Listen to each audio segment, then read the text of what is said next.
तो आज हम करेंगे इलस्ट्रेशन नंबर 25।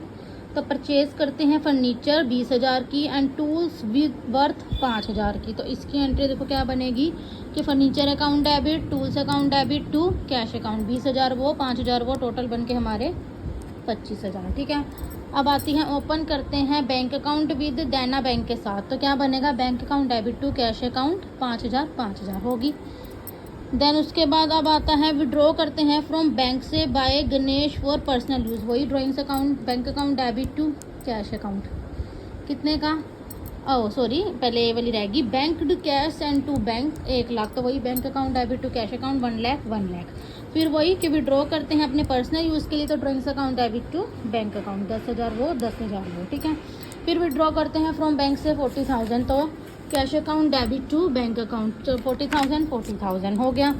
उसके बाद bought shares in Colgate limited for 50,000 and brokerage पे 2%। All the payment is made by check.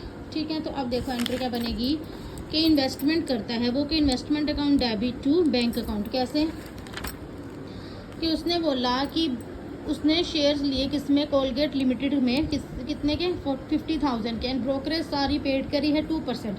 सारी payment is made by cheque के द्वारा। तो क्या बनेगा, इन्वेस्टमेंट करनी है ना, तो investment account debit to bank account. ठीक है। तो अब क्या करा उसने, 50,000 का 2% मारा। ठीक है। हम देखते हैं 50,000 का 2%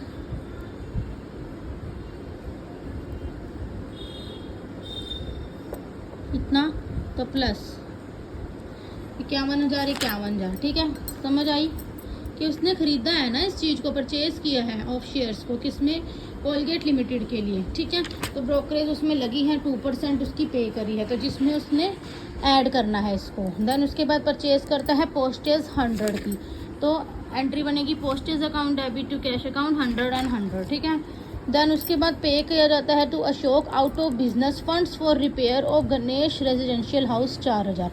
ऊपर गणेश के कितने थे, 10,000। ठीक है। उसने पे किए हैं अशोक को आउट फॉर द बिजनेस से बाहर फंड्स, किसके लिए, पर्सनल यूज़ के लिए जो उसने लिया था, रिपेयर रेजिडेंशियल हाउस। तो अब हमारे पास आएगा वही drawings account debit to cash account कितने, 4,000 4,000। पहले 10,000 की बात हुई थी, अब 4,000 उसने दिए। अब करते हैं पे इलेक्ट्रिसिटी बिल 1,800, मिसलीनियस एक्सपेंसेस 120। तो क्या बनेंगे, miscellaneous electricity expenses account debit, miscellaneous expenses account debit to cash account कितने, 1,800 वो, 120 वो, तो टोटल बन गए हमारे 1,920 रुपये। ठीक है। अब नेक्स्ट बोलते हैं सैलरी है अनपेड 15,000 की, रेंट ड्यू टू लैंडलॉर्ड 3,000 का। तो salary account debit to outstanding salary आ जाएगी 15।